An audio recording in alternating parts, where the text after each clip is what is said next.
진심으로 감사드립니다. 정치가 국민의 삶을 더 낫게 하기 위한 소임을 다하기 위해서는 여당과 또 야당이 그 역할을 다해야 된다고 생각합니다.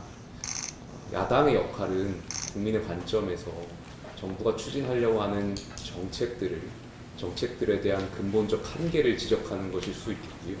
또 여당의 역할은 정부가 성공하기 위해서 끊임없이 정부와 야당과의 대화를 통해서 합의점을 찾아 나가는 거라고 생각이 듭니다. 그래서 그러한 소통과 협치의 정치가 이루어져서 말 그대로 다수결의 일방적인 그런 주의가 아니라 비례의 대표성에 따라서 소통과 협치가 이루어졌을 때 국민들께서 원하시는 정치가 이루어지지 않을까에 대한 생각이 있고요. 이재명 정부가 올바른 정책을 추진하고 또 국민을 통합하기 위한 노력을 한다면 국민의힘도 적극적으로 협력하겠다는 말씀을 드리겠습니다.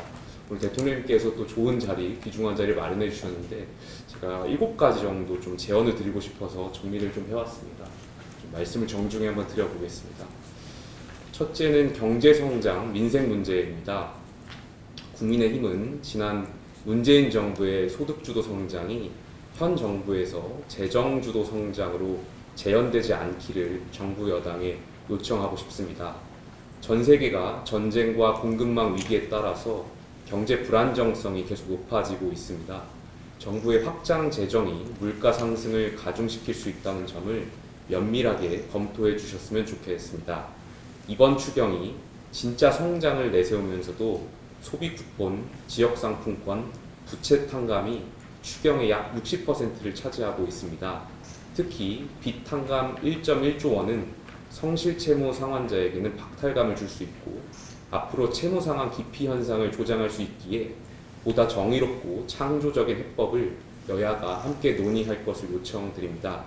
또한 정부가 한정된 재정을 사용함에 있어 국민의 돌봄, 생계, 주거, 의료, 안전, 저출산 사각지대에 대한 실질적인 예산 지원과 제도 개선이 이루어지길 바라겠습니다. 특히 이 부분에 대해서는 보수 야당이 적극적으로 협력하겠다는 말씀을 드리겠습니다.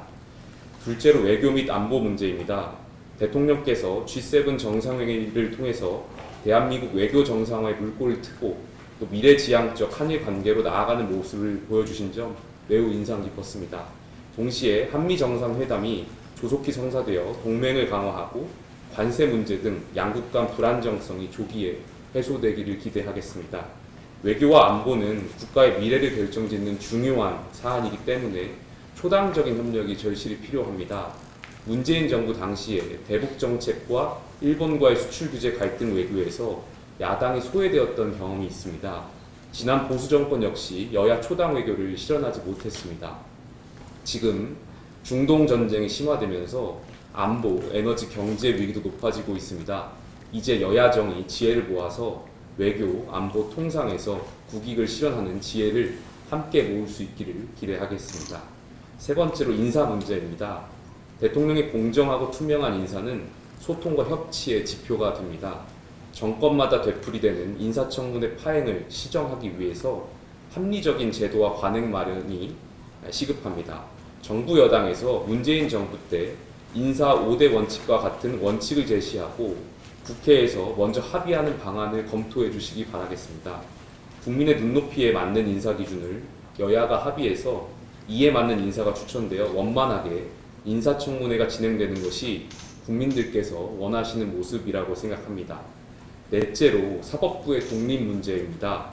대통령님께서 공직선거법이나 재판중지법 등 민주당의 대통령 재판 관련 입법 추진에 제동을 거신 것은 다행이라고 생각합니다. 사법부의 독립과 모든 국민은 법 앞에 평등하다는 헌법 가치, 민주공화국을 유지시키는 핵심 기둥입니다. 대통령께서 앞으로도 대통령의 재판과 관련된 입법은 없을 것이며 대통령의 재임 전 진행 중인 재판 진행 여부에 대해서는 사법부의 헌법 해석에 전적으로 맡긴다는 것, 그리고 만약에 사법부가 재판을 연기한다면 임기가 끝나고 재판을 받겠다는 것을 약속해 주신다면 민주공화국의 헌법 정신을 국민들께서 체감하는 데 크게 기여할 것이라고 생각이 듭니다. 다섯째는 국가개혁 과제입니다. 연금, 의료, 노동, 교육개혁 등 중요한 개혁 과제가 산적해 있습니다. 전 정부가 이러한 개혁을 시도했지만 여러 가지 이유로 실현되지 못했습니다. 특히 지금 국회에서 연금개혁특위에서 연금구조개혁 논의에 진전을 보이지 못하고 있고, 의료개혁의 실패로 전공의와 의대생들의 현장 복귀는 계속 지연되어 국민들의 고통이 해소되고 있지 못합니다. 이 문제에 대해서 대통령께서 구조적인 개혁 과제에 대한 명확한 방향을 제시해 주시면 국민의힘도 적극적으로 논의에 참여하겠습니다. 여섯 번째는 서울 부동산 대책입니다. 지금 서울 부동산 가격 급등으로 많은 서울 시민과 국민들께서 매우 불안해하고 계십니다. 진보 정권이 들어서면 집값이 급등한다는 한간의 이야기가 이번에는 반복되지 않기를 간절히 바라겠습니다. 공공임대주택 등의 공급 확대에 대해서는 동의하지만 집값 상승을 잡기에는 분명히 한계가 존재할 거라고 생각이 듭니다. 신속하게 실수요자 중심으로 대출과 수요를 조절 관리하면서 중장기적인 공급 대책도 반드시 병행되어야 할 것입니다. 마지막으로 국가 시스템 개혁입니다. 그 중에서 검찰과 법원 시스템은 국가기구의 근간을 이루는 사항으로서 이에 대한 큰 개혁은 마땅히 7공화국 개헌 논의 속에서 담아내야 할 부분이라고 생각이 듭니다. 또한 7공화국이 6공화국과 확연히 달라야 하는 핵심 가치는 저는 개인적으로 국민 통합이라고 생각합니다.